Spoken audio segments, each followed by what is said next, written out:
मित्रों नमस्कार। मित्रों युग चरण न्यूज़ में आप सभी का बहुत बहुत स्वागत है।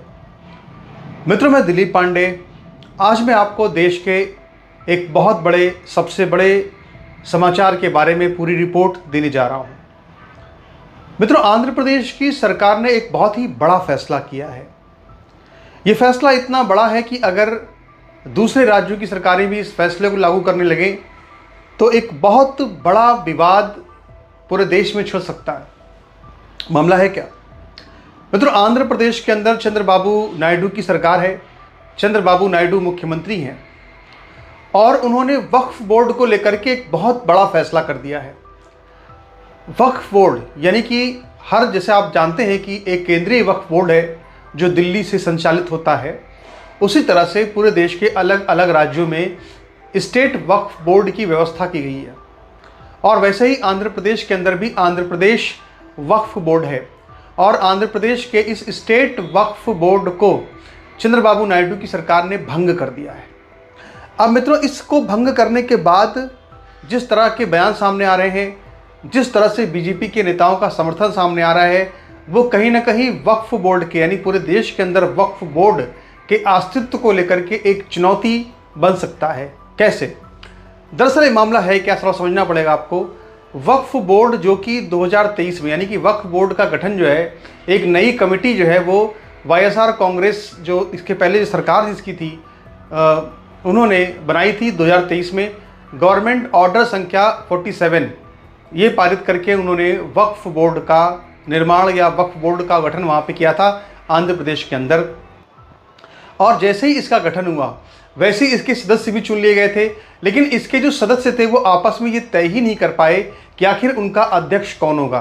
यानी सबसे पहली वजह तो ये रही कि जो वक्फ बोर्ड है वो निष्क्रिय चल रहा है, क्योंकि पहली वजह ये रही कि वक्फ बोर्ड के सदस्य जो थे वो अपने किसी अध्यक्ष का चुनाव ही नहीं कर सके, पहली बात। दूसरी बात ये रही कि इस जो आंध्र प्रदेश का जो वक्फ बोर्ड था इसकी संवैधानिकता को चुनौती देने के लिए आंध्र प्रदेश के हाई कोर्ट में बहुत सारी याचिकाएं डाल दी गई। यानी उन्होंने ये कहा कि भाई आखिर ये जो वक्फ बोर्ड बनाया गया है आंध्र प्रदेश के अंदर, क्या ये संविधान के अनुकूल है? क्या संविधान के प्रावधानों में कहीं कोई वक्फ बोर्ड का जिक्र है? क्या जो वक्फ बोर्ड है वो संविधान सम्मत है? ये जो सवाल थे, ये सारे के सारे सवाल जो है वो उठाए गए याचिकाओं में। और याचिकाओं में एक बड़ा सवाल ये उठाया गया कि जब भारत को एक सेकुलर कह दिया गया है कि भारत सेकुलर है, तो फिर इसमें वक्फ बोर्ड कैसे हो सकता है? तो इस सब सवाल जब वहाँ उठाए गए अदालत में, तो जो उस वक्त के जज थे उन्होंने वक्फ बोर्ड के कामकाज पर स्टे लगा दिया। और आंध्र प्रदेश के जज ने जब ये फैसला कर दिया कि अब इस पर स्टे रहेगा, तो लगभग तब से ही लगातार इस पर स्टे चल रहा था। इसका कामकाज पूरी तरह से रुका हुआ था, इसके अध्यक्ष का कोई चुनाव भी नहीं हुआ था। लेकिन अगर देखा जाए तो इसके बावजूद भी फ्री में जो तनख्वाहें थी वो वक्फ बोर्ड के मेंबर्स वहाँ पे आंध्र प्रदेश के अंदर उठा रहे थे, क्योंकि उनके पास कोई काम नहीं था, कामकाज पर रोक लगी हुई थी। फिर भी वो तनख्वाहें उठा रहे थे, लगातार ये सब चलता रहा। लेकिन अब जब वहाँ पे नायडू की सरकार चुनकर आई है तो उसने वक्फ बोर्ड को यानी कि जो स्टेट वक्फ बोर्ड था जो नायडू सरकार के समय बना था उसको उन्होंने भंग कर दिया है। उस कमेटी को उन्होंने पूरी तरह से भंग कर दिया है। अब यहाँ पर देखिए बड़ा सवाल क्या है कि वक्फ बोर्ड का भविष्य अब क्या होगा। सबसे बड़ी बात यह है मित्रों की बीजेपी के आंध्र प्रदेश में बीजेपी के जो राष्ट्रीय के जो उपाध्यक्ष हैं उनका ये कहना है इस मामले में। और साथ ही अगर मैं इस पर बात करूं अमित मालवीय की, जो कि बीजेपी की आईटी सेल के हेड हैं, उन दोनों लोगों ने एक ट्वीट किया है।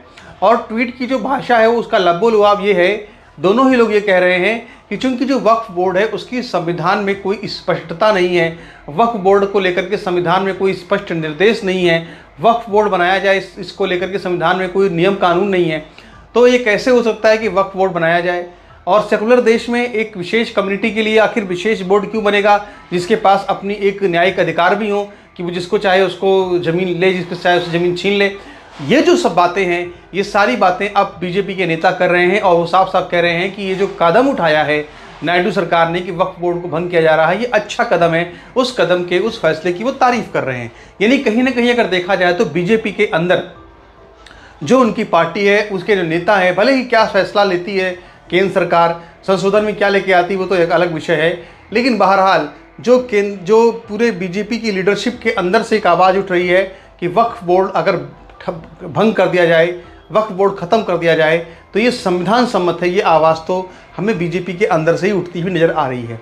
अब यहाँ पे एक ये फैसला जो चंद्रबाबू नायडू ने लिया है, ये इसलिए भी बहुत बड़ा फैसला है क्योंकि जो जमीयत उलेमाए हिंद के प्रेसिडेंट हैं अरशद मदनी, और वो देवबंद का जो स्कूल है जहाँ से कि आप जानते हैं कई बार विवादों में रहता है, तो देवबंद जो है उसके प्रिंसिपल भी जो है अरशद मदनी हैं।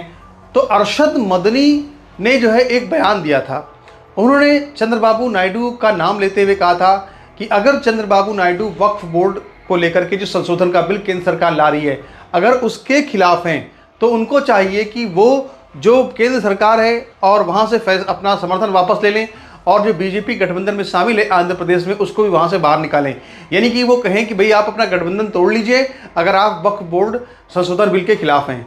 लेकिन इस पर जो है चंद्रबाबू नायडू ने कोई जवाब नहीं दिया, लेकिन जो जवाब मिला है उनको उनके एक्शन से, ये जवाब अरशद मदनी को शायद बिल्कुल पसंद नहीं आएगा। क्योंकि अरशद मदनी जो ये कह रहे थे कि वक्फ बोर्ड पर समर्थन वापस लिया जाए, वहाँ तो स्टेट वक्फ बोर्ड को ही भंग कर दिया है जो नायडू की सरकार है। मित्रों, बड़ी बात ये भी है कि लगातार पूरे देश के अंदर वक्फ बोर्ड को लेकर के बहुत सारे मामले सामने आ रहे हैं। हर रोज़ हम नए मामले सुनते हैं। पहले तो ये मामले कहीं सामने आते भी नहीं थे, लेकिन अब जो है ये सब मामले खुल करके सामने आना शुरू हो चुके हैं। हाल फिलहाल में आप देखिए यूपी के अंदर 100 एकड़ की ज़मीन जिस कॉलेज के पास है, उदय प्रताप कॉलेज वाराणसी में, उस कॉलेज की पूरी 100 एकड़ ज़मीन पर वक्फ बोर्ड ने कहा कि ये हमारी ज़मीन है, उस पर दावा ठोंक दिया। और इसके अलावा उन्होंने जो है जो वहाँ पे जाके नमाज पढ़ने की पूरी कोशिश भी की। लेकिन इस संबंध में मित्रों एक योगी सरकार भी एक कानून लेके आई है, एक नियम लेके आई है, जिसकी चर्चा बड़ी कम हो रही है, पर भविष्य में ये कानून जो है, ये जो वक्फ बोर्ड है, ऐसी संस्थाओं के लिए बड़ी गले की हड्डी बनने वाला है। दरअसल योगी आदित्यनाथ सरकार ने एक नियम बनाया है, और वो नियम ये है कि अगर कोई संपत्ति वक्फ बोर्ड दावा कर रहा है कि ये संपत्ति उनकी वक्फ संपत्ति है, या फिर उस संपत्ति पर उनका कब्जा भी अगर है, अगर आज़ादी के पहले से उनका कब्जा उस वक्फ संपत्ति पे है, या वक्फ बोर्ड बनने के बाद उनका कब्जा वक्फ संपत्ति पर हुआ है, तो उनको इस स्थिति में वक्फ बोर्ड को अपने कागज़ दिखाने पड़ सकते हैं कि आप कागज़ दिखाइए कि आपने अगर इस वक्फ संपत्ति को अपना बताया तो कैसे बताया है। दरअसल वक्फ संपत्ति होती क्या है? वो वक्फ संपत्ति में ये कहा जाता है कि किसी व्यक्ति ने, मान लीजिए कोई इस व्यक्ति मोहम्मद सलीम है, तो अगर उस मोहम्मद सलीम ने कहा कि भाई ये मेरे पास 1-2 बीघे की ज़मीन है, ये मेरे नाम पर ज़मीन है, लेकिन मैं इसको अल्लाह के नाम दे रहा हूँ, वक्फ के नाम दे रहा हूँ, यानी कि इस पर जो है मजहब का, दीन का काम होगा, तो फिर क्या होगा कि वो ज़मीन वक्फ बोर्ड ले लेगा और उसका पूरा मालिकाना हक वक्फ बोर्ड के पास चला जाएगा। अब सबसे बड़ी बात क्या है? सबसे बड़ी बात इसमें यह है मित्रों कि जो मोहम्मद सलीम है उसके पास ये जो वक्फ बोर्ड की ज़मीन है, वक्फ बोर्ड के पास ये कागज़ तो है कि मोहम्मद सलीम ने उसको ज़मीन दी है, लेकिन मोहम्मद सलीम के पास क्या उस ज़मीन का कोई वैधानिक कागज़ था? यानी कि अगर मान लीजिए कि कोई मोहम्मद सलीम ने अवैध ज़मीन कब्जा कर ली सरकारी, और वो कह दी कि नहीं ये तो अब वक्फ की है, तो इससे काम नहीं चलेगा। मोहम्मद सलीम को भी दिखाना पड़ेगा कि भाई तुम्हारे पास जो कागज़ है वो है ज़मीन का कि नहीं ज़मीन है। अवैध ज़मीन तुम सरकारी ज़मीन वक्फ के नाम नहीं कर सकते हो।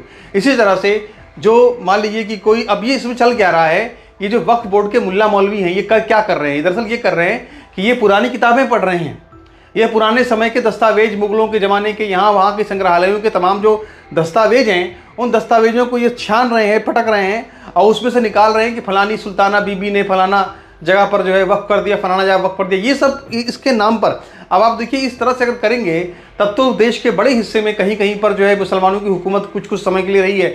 तो क्या इस तरह से अगर देखें तो औरंगजेब का राज तो पूरे देश में बड़े हिस्से पे एक समय तक रहा, एक समय विशेष के लिए 4-5 साल के लिए ऐसा रहा कि पूरे देश के बड़े हिस्से पर जो है औरंगजेब का राज हो गया था। तो ऐसी स्थिति में क्या आप ये कह देंगे कि जितनी ज़मीन औरंगजेब के नाम पर थी या जो औरंगजेब ने कब्जा की थी, अब वो जो है उसने सब वक्फ कर दी, तो क्या सब वक्फ मान ली जाएगी? ये संभव नहीं है, ये गैर कानूनी है, ये असंवैधानिक है, ये मानवता के भी खिलाफ है। और सबसे बड़ी बात ये है मित्रों कि औरंगजेब जो था वो कोई फरगना से ज़मीन लेके नहीं आया था, वो कहीं फरगना से ज़मीन लेके नहीं आया था। ये ज़मीन भारत की ज़मीन है।